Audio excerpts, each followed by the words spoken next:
حضرت داؤد علیہ السلام کے بارے میں اللہ تعالیٰ نے فرمایا ہے، یاد کرو داؤد کو جو نہایت ہی قوت اور طاقت والے تھے، ان کی حکومت بھی مستحکم تھی۔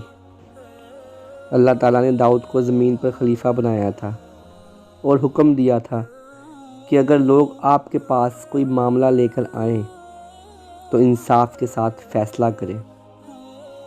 ان کی سلطنت میں مظلوموں کو انصاف ملتا تھا، ظالموں کو سزا دی جاتی تھی۔ حضرت داؤد علیہ السلام رات اور دن عبادت میں مصروف رہتے تھے، اللہ کے ذکر سے کبھی غافل نہیں رہے۔ آپ علیہ السلام کی حکومت میں کوئی ننگا بھوکا نظر نہیں آتا تھا، غریبوں اور محتاجوں کا خاص خیال رکھتے تھے۔ جب آپ زبور کی تلاوت کرتے تو ان کی آواز میں دلکشی معلوم ہوتی۔ روایت کے مطابق اس تلاوت کی آواز سن کر پرندے جمع ہو جاتے تھے، یہ ان کا سب سے بڑا معجزہ تھا۔ کبھی کبھی آپ حضرت ابراہیم، حضرت یعقوب اور حضرت اسحاق کے بارے میں سوچا کرتے تھے کہ اللہ نے ان کو کتنا بلند مرتبہ سے نوازا ہے۔ آواز آئی کہ اے داؤد، ان کو یہ بزرگی اس لیے دی گئی کہ وہ ہر مصیبت میں صبر کرتے تھے۔ تو حضرت داؤد نے کہا کہ میں بھی مصیبت میں صبر کروں گا تاکہ اللہ کا محبوب بندہ کہلاؤں۔ اللہ تعالیٰ نے حضرت داؤد علیہ السلام کو یہ معجزہ عطا کیا تھا کہ جب لوہے کو پکڑتے وہ نرم ہو جاتا، اس سے آپ زرہ تیار کرتے اور اس سے بنا کر فروخت کرتے۔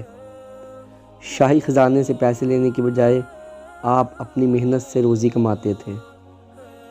حضرت داؤد علیہ السلام کی بنائی ہوئی زر میں لوگ شوق سے خریدتے تھے اور دشمن پر فتح حاصل کرتے۔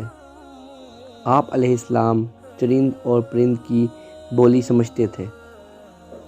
بنی اسرائیل میں حضرت موسیٰ علیہ السلام کے بعد حضرت یوشع مبعوث ہوئے تھے۔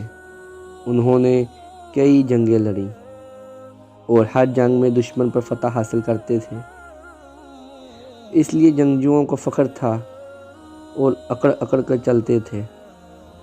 اسرائیلیوں کو اللہ کا حکم تھا کہ جب کسی شہر میں جنگ کے بعد داخل ہوں تو غرور نہ کریں، متکبر انسانوں کی طرح نہ بن جائیں، لیکن اسرائیلی اللہ کا حکم نہیں مانتے تھے اور بہت ہی مغرور ہو چکے تھے۔